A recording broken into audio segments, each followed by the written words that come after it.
This is CBC Vancouver News.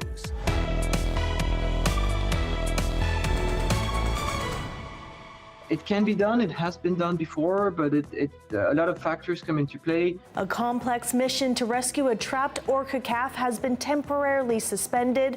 We'll find out why. Plus, we believe, the provincial government has overstepped their legal authority. a group of Airbnb owners are taking the province to court over its new short-term rental rules. And the problem with aging in place, whether you're an artist or not, you can run into isolation. new affordable housing opens in New Westminster, aimed at supporting aging artists. Hello, thanks for joining us. I'm Janella Hamilton. Time is running out to save a baby orca that has been stuck in a remote lagoon off Vancouver Island for weeks.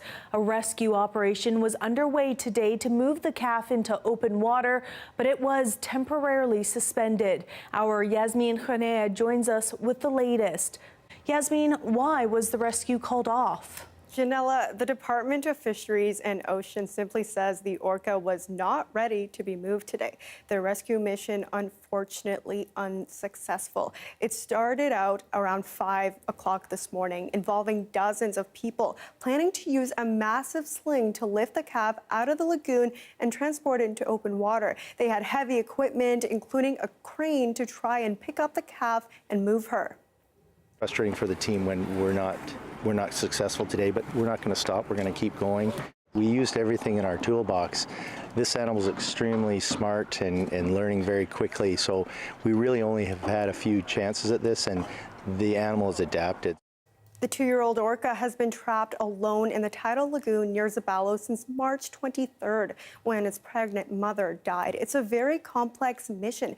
Experts, including First Nations members and whale scientists, have been trying to come up with the best plan to free the calf. For weeks, they've been considering a number of scenarios, including at one point the possibility of airlifting the young orca by helicopter. They say their current plan certainly wasn't the preferred path, but more of a last resort.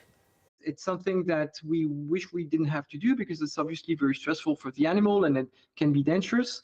But at this point, it's probably the best, this animal's best chance of going back to the open sea and then hopefully finding a family group to live with. Now, Janella, the calf has essentially been trapped by the tides in the lagoon, so they need to lift her out and move her to the other side of a bridge where the waters eventually open up to the ocean. DFO says the orca evaded several attempts to coax her into the shallow end of the lagoon, saying it returned to the area it has been hanging out in. So, Yasmin, what happens now? Well, rescuers say they're going to try a different tactic. They say they're going to try to trap the orca in deeper water and are looking to bring in a bigger boat. But they say planning will likely take a couple of days. It's unlikely they'll try again until Sunday or Monday. They say the calf is doing well, all things considered, but officials say the orca's skin is starting to turn white due to the saltiness of the water, and they're unsure if she's eating. So time is definitely of the essence. Janella. Thanks, Yasmin. It was a somber day in a remote community as people gathered to find out what may lie below the ground.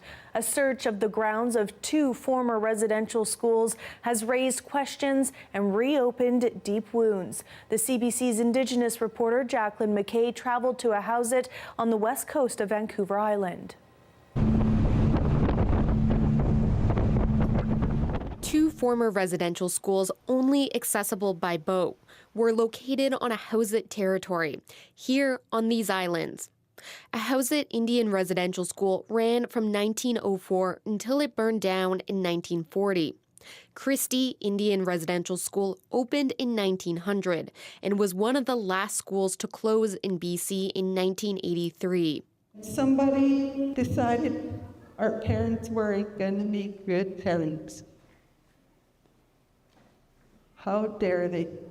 This week, members of the nation, former students and family came together to hear what a team tasked with uncovering the truth and locating the children who attended these schools have found. We need to do more in order to understand. Ground-penetrating radar findings showed that likely and potential unmarked grave locations were noted on both former school grounds. It was a very emotional day today. Greg Louie is the former elected chief of Ahousaht First Nation and a survivor of the Christie Indian Residential School. Today, he says he thinks about his sister, mother, and grandmother, who were also taken to the residential school. He says hearing the findings is scary, but a step forward in healing. And really up until the Kamloops Nation made this announcement about the 215, then I really became open about it as personally and as a leader. I had no choice but to speak about it. The National Center for Truth and Reconciliation lists 23 child deaths at the Christie School and a further 13 at Ahousaht. But the work here is meant to find those who are not reported in these numbers. The team, made up of Ahousaht community members and experts, don't want to share numbers of potential graves just yet. We need to investigate some more and clarify and confirm, mostly confirm that it's either or. We don't want to be not telling the truth. The research team spoke about the many inconsistencies between what survivors know to be true and what is documented in archival material, like stories of slugs in milk, worms in oatmeal, and maggots in the food, which is contrary to archival reports of menus served at the schools. We're getting close to confirming some of the, what we've been told. That not that we don't believe our people, but we need to confirm it for the rest of the world. We've always known what the truth is.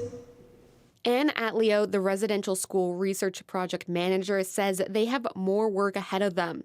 There are stories of children being taken from the Christie Indian Residential School up to the mountain or lake who never returned and still need to be investigated. In securing long-term funding and better access to archival records is needed to continue this work. Ahousaht is going to continue with phase 2 of the residential school project, speaking to more people and looking for more evidence. I'm Jackie McKay for CBC Indigenous in Ahousaht First Nation.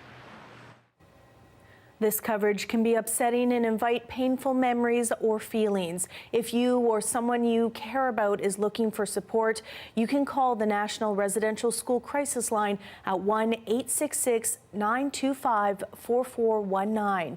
It operates 24 hours a day and is available for survivors, intergenerational survivors, and their loved ones. A group of property owners offering short-term rentals is seeking a judicial review into new provincial rules. As Mira Baines reports, they also want final compensation and a court injunction to delay new regulations limiting short-term rentals from being enforced on May 1st. A petition was filed in BC Supreme Court challenging new short-term rental rules that would restrict these types of rentals to principal residences or a secondary suite. 3 petitioners, West Coast Association for Property Rights and Amala Vacation Rental Solutions, and its CEO Angela Mason, are taking the province and City of Victoria to court, seeking a judicial review. The review would determine whether the legislation is fair and lawful. We believe, the provincial government has overstepped their legal authority. The review would determine whether the province had the authority to make the decision it did. The 290 property owners are also asking for a court injunction to delay enforcement of the new rules on May 1st while they await a review, and they're also seeking financial compensation. If it creates tangible losses for our constituents, then compensation should be paid for these citizens. This legislation is a problem because it actually harms a very small number of legal operators, licensed operators that have been owners and operating within the laws for years. The zoning allowed to do so. The Ministry of Housing said in a statement, "We're taking action to rein in short-term rentals and turn more units back into homes for people." As this is a matter before the courts, the ministry is unable to comment on this specific situation.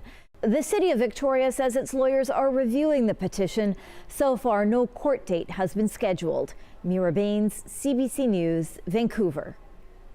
The glamour of life as a starving artist starts to lose its appeal as time goes on. But a new social housing development aims to house those who live to create. EDCU Lovren has more on a housing project that generates security for those often unable to find an affordable home. There we go. homes for artists. That's the mission for this housing charity. A lot of performers, so actors, dancers, musicians, they work paycheck to paycheck. PAL Vancouver has partnered with BC Housing and Vintop Development Corporation. The outcome?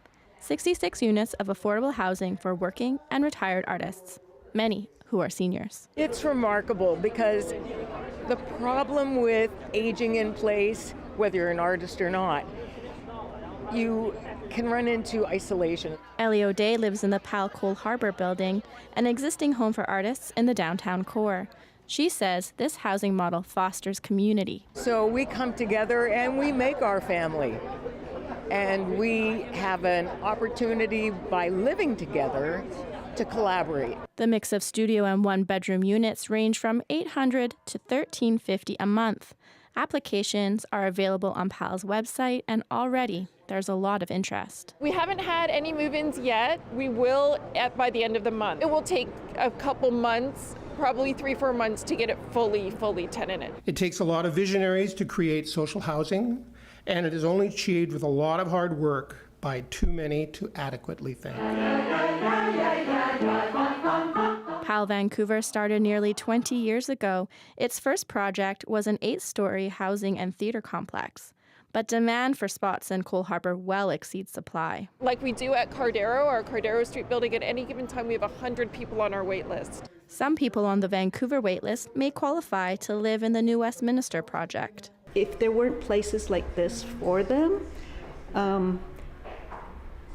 they die alone, or they have mental health issues because of isolation, and someone decided that that's not acceptable. So, a place for artists to live and create, and not worry about the insecurity of a home. Edzi Ulevrin, CBC News, New Westminster. Every April, Sikhs around the world gather to mark Vaisakhi. It celebrates the creation of the Order of the Khalsa in 1699, a defining moment in the Sikh faith. Our Tarnjeet Parmar spoke with community members in Vancouver about how they're preparing for the celebration. Today here, it's a Vaisakhi. This is Heritage Month for the Sikhs. It is a big deal. I think it's about time that we got recognized, and it's a beautiful thing that the city recognizing us, what we've done in the past, how the community has developed, what they've done, what our ancestors have done, how our forefathers have done for the community. When Sikhs arrived in Vancouver over 125 years ago, they were discriminated against. When reflecting on where we came from to where we are today, we can see that the Sikh community has flourished in Canada while remaining proud of its history, culture, faith, and identity. The Sikh community has built our nation, and it should be celebrated. I think when we take into account the fact that the city of Vancouver is really the home to the oldest Sikh Gurdwara in North America, the 2nd Avenue Gurdwara, and also to the Punjabi market, where so many generations of the Sikh community have gathered for decades. It really does come as a surprise that this is the first occasion that Sikh Heritage Month or the Sikh community has been recognized in this type of a formal manner, but it's heartwarming to see.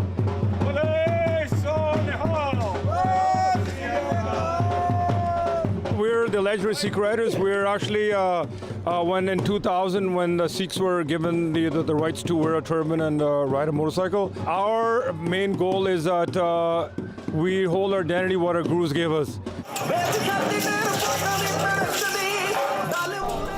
Gatka self defence ਆ ਪਹਿਲਾਂ ਤਾਂ ਫਿਰ ਇਹ ਵੀ ਗੁਰੂ ਹਰਗੋਬਿੰਦ ਸਾਹਿਬ ਪਾਤਸ਼ਾਹ ਨੇ ਆਪਾਂ ਨੂੰ ਇਹ ਵਿੱਦਿਆ ਦੀ ਦਾਤ ਦਿੱਤੀ ਵੀ ਕਿਸੇ ਦੀ ਤੁਸੀਂ ਰਾਖੀ ਤਾਂ ਕਰ ਸਕਦੇ ਤੁਸੀਂ ਖੁਦ ਆਪਣੀ ਰਾਖੀ ਕਰ ਸਕਦੇ ਸੋ ਬੇਸਿਕਲੀ ਜਿਹੜਾ ਗੱਤਕਾ ਉਹਨੂੰ ਸੋਟੀ ਨੂੰ ਕਹਿੰਦੇ ਪਰ ਜਿਹੜਾ ਇਹ ਸਾਰਾ ਇਹਨੂੰ ਕਹਿੰਦੇ ਸਿੱਖ ਮਾਰਸ਼ਲ ਆਰਟ ਸੋ ਗੁਰੂ ਗੋਬਿੰਦ ਸਾਹਿਬ ਪਾਤਸ਼ਾਹ ਨੇ ਇਹਨੂੰ ਸਾਰਿਆਂ ਲਈ ਜ਼ਰੂਰੀ ਕਰਤਾ ਵੀ ਤੁਸੀਂ ਆਪਣੇ ਵਾਸਤੇ ਜਿਵੇਂ ਹੁਣ ਇੱਥੇ ਸੈਲਫ ਡਿਫੈਂਸ ਦੀਆਂ ਵੱਖ-ਵੱਖ ਜਗ੍ਹਾ ਹੈਗੇ ਤੁਸੀਂ ਇੰਨੇ ਜੋਗੇ ਹੋਵੋ ਵੀ ਜੇ ਕਿਸੇ ਦੀ ਰਾਖੀ ਕਰਨੀ ਪਹਿਲਾਂ ਤੁਹਾਨੂੰ ਆਪਣੀ ਰੱਖੀ ਜੇ ਆਪਣੀ ਨਹੀਂ ਕਰ ਸਕਿਆ ਆਪਾਂ ਕਿਸੇ ਦੀ ਕਰਾਂਗੇ ਸੋ ਇਹ ਇੱਥੇ ਬਹੁਤ ਵਧੀਆ ਗੱਲ ਹੈ ਵੀ ਇੱਥੇ ਜਦੋਂ ਇੱਥੋਂ ਗੱਲ ਹੋਊਗੀ ਸਾਰਿਆਂ ਨੂੰ ਪਤਾ ਲੱਗੂਗਾ ਵੀ ਸਿੱਖਾਂ ਦਾ ਮਾਰਸ਼ਲ ਆਰਟ ਆ ਸਿੱਖ ਜਿਹੜੇ ਉਹ self defence Being a Punjabi or being as a Sikh, it's something to be proud of. It's for the younger people, it's something to be proud of. If they are feeling feeling scared to not tie a turban because they think they would be targeted. But getting the proclamation in the city now, they have that assurance that, you know, they can be who they are and they can be choose. And that's what Canada is about, being proud of your identity and being able to do what you wish to do and have your religion and practice it properly. Meanwhile, the city is anticipating thousands of people will be making their way to South Vancouver tomorrow for the Vaki Parade. Road closures will be in place from 10 o'clock in the morning to 6 in the evening. It will affect some major routes, including Southeast Marine Drive, Main Street, and Fraser Street. Those planning to attend are encouraged to walk, bike, or take transit.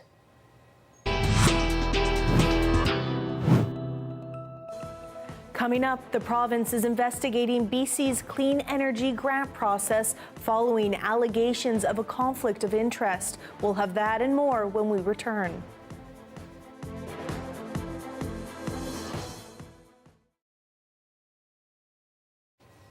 Thank you for staying with us during our commercial-free live stream.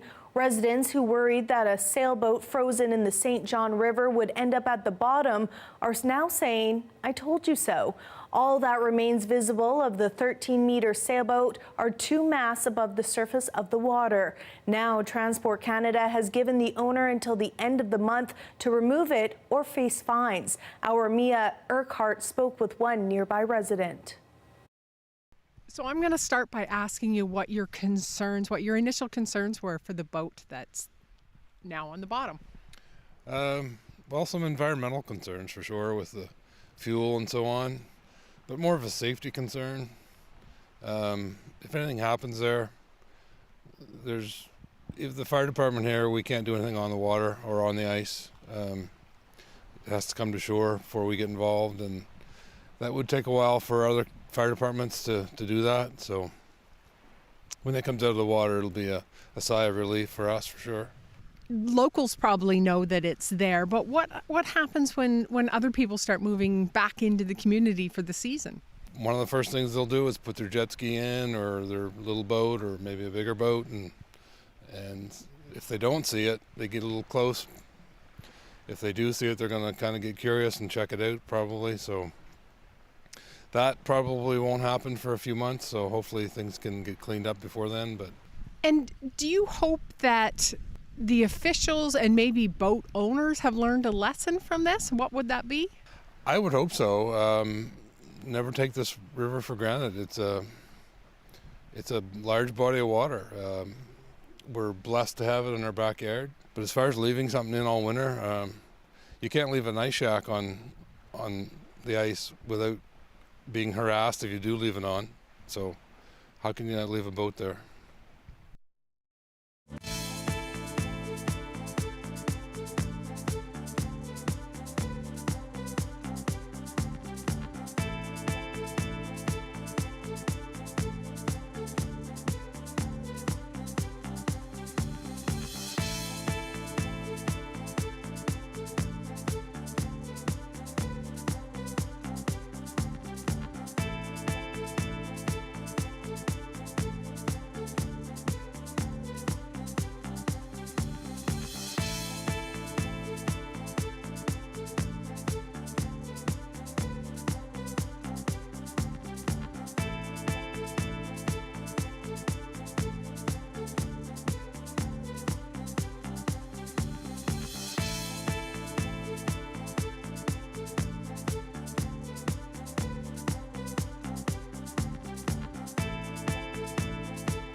The BC government is scrambling to explain whether a private accounting firm running a grant program is taking kickbacks. The Auditor General is now investigating. And as Michelle Gassoub explains, there are still many unanswered questions.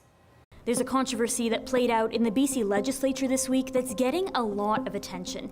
You might have heard about a story involving clean energy grants, a potential conflict of interest, and now an investigation by the Auditor General. So let's break down what you need to know to understand this story. Since 2020, BC has offered $30 million grants to companies who develop commercial vehicles that produce fewer emissions. It's called the Commercial Vehicle Innovation Challenge, and one business owner decided to apply. His company makes a plug-in hybrid semi-truck, and he thought they'd have a pretty good chance at getting this funding. He says he heard from a company called MNP, offering to write the grant, and all but guaranteeing that they would get it. MNP would take a 20% cut of the grant as payment if they were successful. But he said that was just too expensive. Other grant writing fees are nowhere near that high. His company didn't get the grant, and he started wondering if his proposal being rejected had something to do with him declining to work with MNP. He then learned that MNP allegedly wasn't just writing applications for the grant, it was possibly also administering them, a potential conflict of interest. We're saying that the company is doing a hell of a lot of things in the government that makes it seem like they have a lot of control, and because of that control they have, we felt very pressured into signing up with that company. I don't know, the whole thing is just so complicated. In February, Barber traveled to Victoria because the province was celebrating his new hybrid truck. He said he then told political staffers about this alleged conflict of interest. Give a little update on the government of BC and MNP conflict of interest scandal we've been involved in. He also posted about the ordeal in a series of TikToks that went viral. And that's where all of this really began to take off. BC United began to raise concerns at the legislature. Of course grant programs are supposed to be fair and they're supposed to be transparent, but nothing is further from the truth under the administration of this minister. At first, the BC NDP mostly shrugged off the allegations, but that all changed Monday. The government said new information had come to light and that it would be ordering the Auditor General to investigate how the grants were administered. When we had new information shared with us this past weekend, we knew the serious questions that it raises, further questions that it raises. It's very important to ensure not only that there is fairness, there's a perception of fairness, that this is fair for all applicants. And that's why we're going to get to the bottom of it. To be clear, we still don't know what that new information that triggered the investigation is. Now, how has MNP responded to this? Well, they've denied that they were receiving kickbacks, saying in a statement, these allegations are false and misleading. They've also deleted information from their website about their involvement in the grant programs. Now, there's a lot we still don't know about this story, and there are a few things that we should make clear. The province said they started looking into this back in February, when Chase Barber first raised concerns. But they also said the grant he was applying for was not administered by MNP.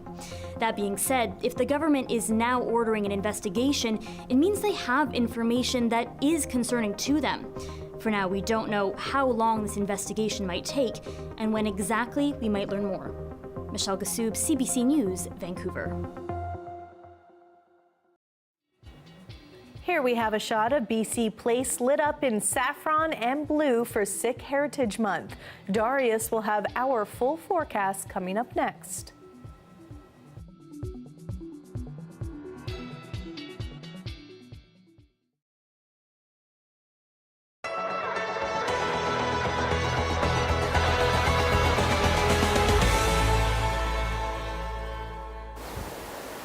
Young people on Instagram will face new barriers if they send or receive nude photos.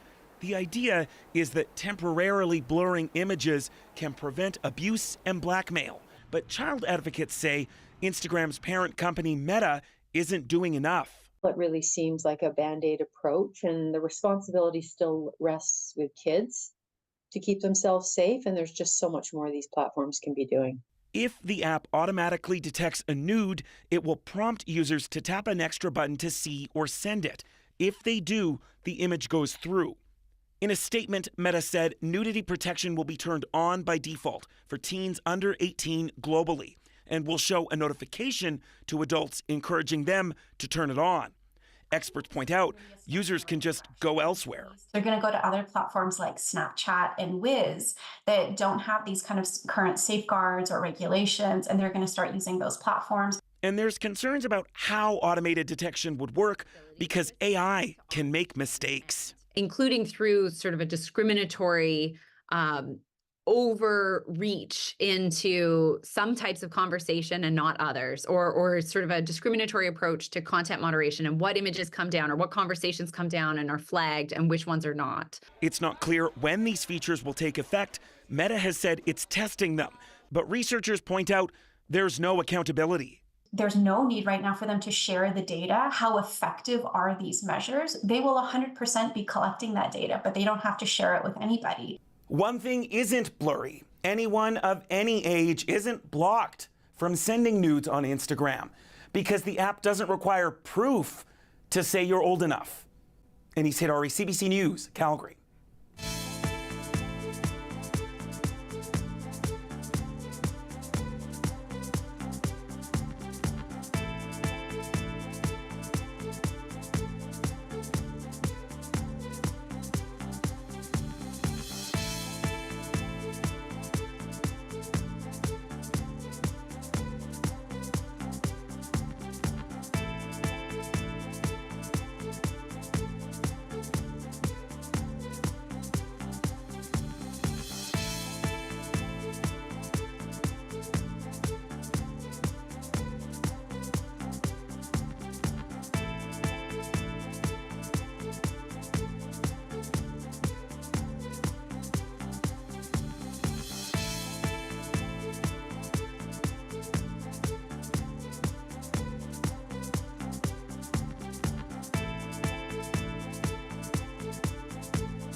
Hey, I'm Rohith Joseph. Vibin' is the new show all about discovering great new songs and fresh artists from across BC and beyond. Stream Vibin' on CBC Listen. The weather update is brought to you by Direct Buy Furnace. To cool and clean the air in your home, call Direct Buy Furnace. Installing Trane, the most reliable heating and cooling brand.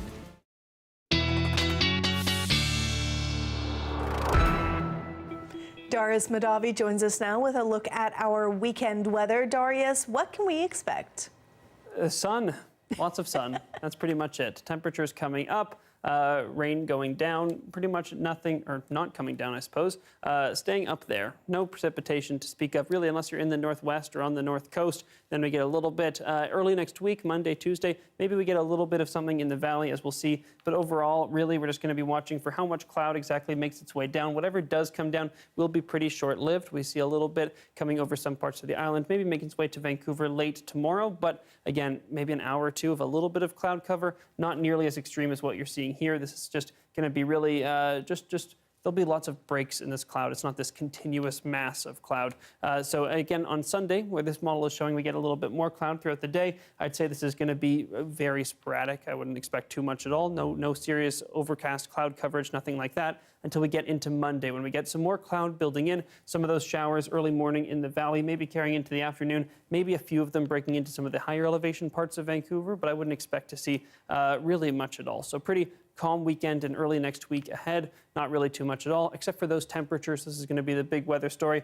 Temperatures coming up tomorrow and then staying up for Sunday. And then, as if they know it's the start of the next week, they're going to drop on Monday down on the coast, really just 2 or 3 degrees. But if you're in the interior or in the Fraser Valley, we're talking a drop of anywhere from 6 to 10 degrees Celsius. So expect a bit of a nippier start to your day on Monday. Now, conditions across the province, again, very calm unless you're in the northwest. Other than that, pretty calm across the province. The coastal parts of the north coast may be seeing some showers as well, but inland staying pretty dry. And in terms of a 5-day forecast, not too much to talk about, Janella. Maybe a bit of fog tomorrow morning in Vancouver, but clearing out by the late morning. And then really just a sunny and warm week ahead. I will have those sunglasses ready. Thanks so much, Darius. Thank you. That is your late news for this Friday. Thank you so much for watching. For news at any hour, you can always head to our website, cbc.ca/bc. Have a great night.